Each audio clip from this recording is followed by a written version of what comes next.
There's not much to skiing. You buckle the boots on the ski, hold on to the poles, and you're ready to go. But skiing in your backyard is one thing. Going to the North Pole is a different story. Brian Jones is doing just that.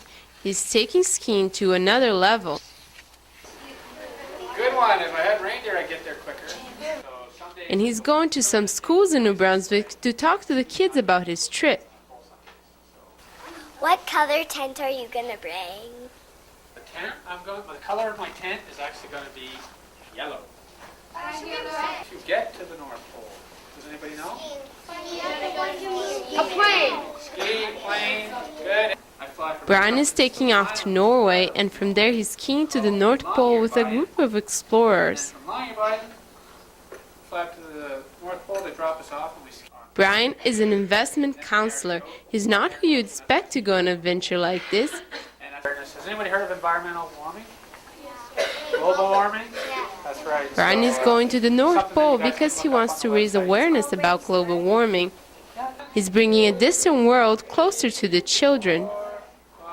In the children's eyes, the North Pole is a fantasy world with polar bears, Santa Claus, and reindeers. It's exciting and scary at the same time. Mama, huge. So yeah, he's pretty big. Actually, have another picture of him.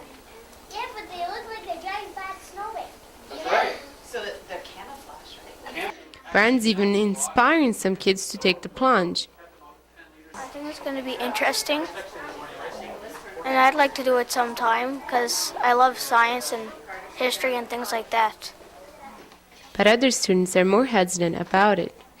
I thought it was pretty cool that he was going all the way to the North Pole and just skiing, and he's not even driving around it, so it must be pretty tiring.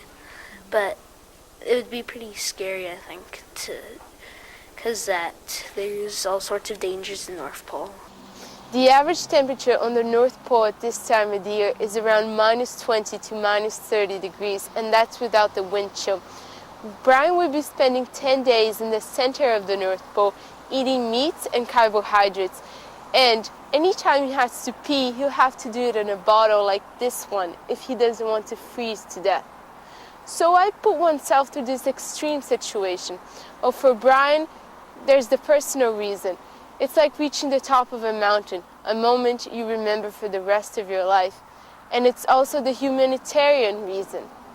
Doing something that might help other people.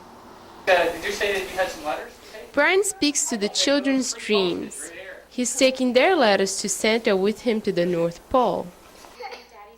He's also taking his daughter's letters to Santa. The girls are 1 and 3 years old. Remember, who says ho, ho, ho? I tell my 2 daughters I'm going to see Santa Claus, so they're excited about that, and they keep telling me what they want me to tell Santa Claus what they want for Christmas next year. So. But his wife, Raina, says the girls don't understand what their dad is doing.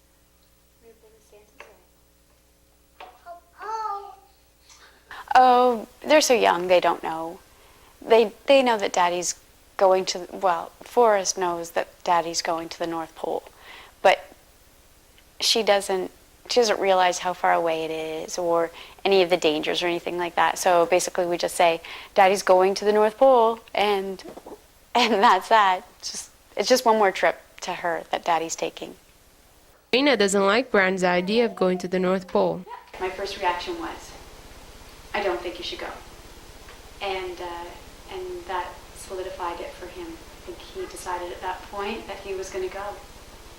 It's a chance to actually live and see things that nobody else has ever saw and nobody's done before.